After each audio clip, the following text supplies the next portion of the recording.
Pastor Ed here with Daily Devotions for Thursday, August the 24th, 2023. Our reading today is 1 Corinthians 3, verses 5 through 11, where Paul writes, "What then is Apollos? What is Paul?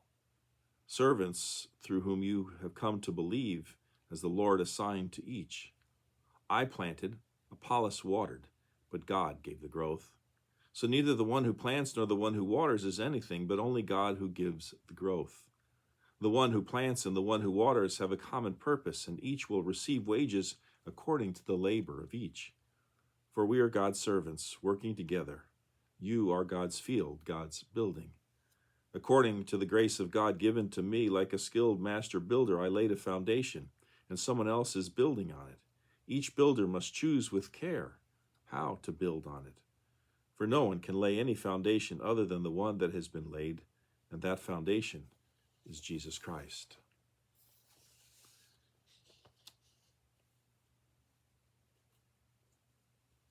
Jesus' followers certainly surrendered to a cause greater than themselves, and in particular to a person other than themselves. That person was Jesus of Nazareth.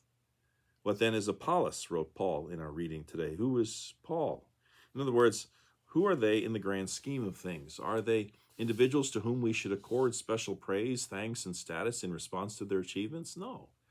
They are simply the servants through whom the Corinthian Christians had come to believe. In establishing the church in Corinth, Paul may indeed have planted and Apollos may have watered, but it was God who gave the growth. And so neither the one who plants, said Paul, nor the one who waters is anything, but only God who gives the growth. Once again, it's all about purpose, not achievement. The planting and developing of new churches may seem at first glance to be a wonderful achievement, but even more important is the purpose which lies behind that achievement, the purpose of sharing and then nurturing a saving faith in Jesus Christ.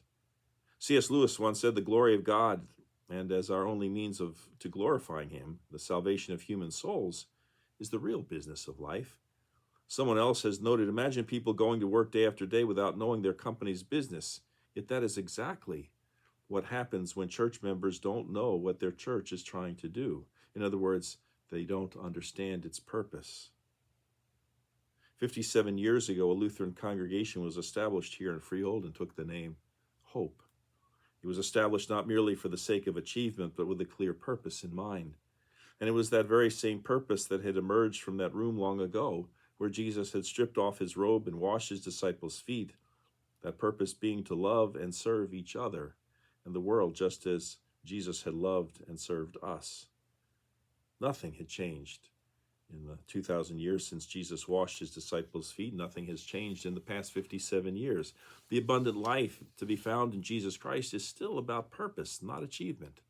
A purpose that's greater than ourselves, because we have committed our lives to a cause greater than ourselves, as well as to a person other than ourselves. "The one who plants and the one who waters have a common purpose," wrote Paul, "for we are God's servants working together." Each week at the meetings of a local Rotary Club, a different member was asked to give a brief statement about his job. And when it was the turn of a Christian pastor, he stood up and said, "I'm with a global enterprise. We have branches in every country in the world.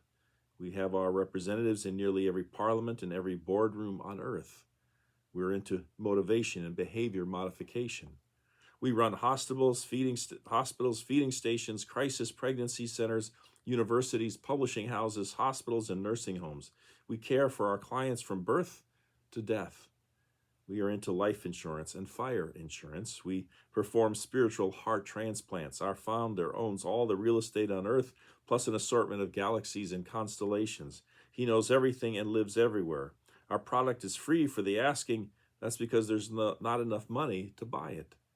Our CEO was born in a hick town, worked as a carpenter, didn't own a home, was misunderstood by his family, hated by his enemies, walked on water, was condemned to death, but then rose again, and I talk with him every day." The church is the most amazing organization in the world. Today, as the current members of Hope Lutheran Church, we need to remember that we are called to be servants with a purpose. And it should be our prayer that this purpose will sustain and direct us for all the years to come. For we truly are members of the most amazing organization in the world. Well, we're going to continue our conversation, a new theme tomorrow, beginning tomorrow, and hope you look forward to that. I know I am, and we'll see you then. Take care. Bye.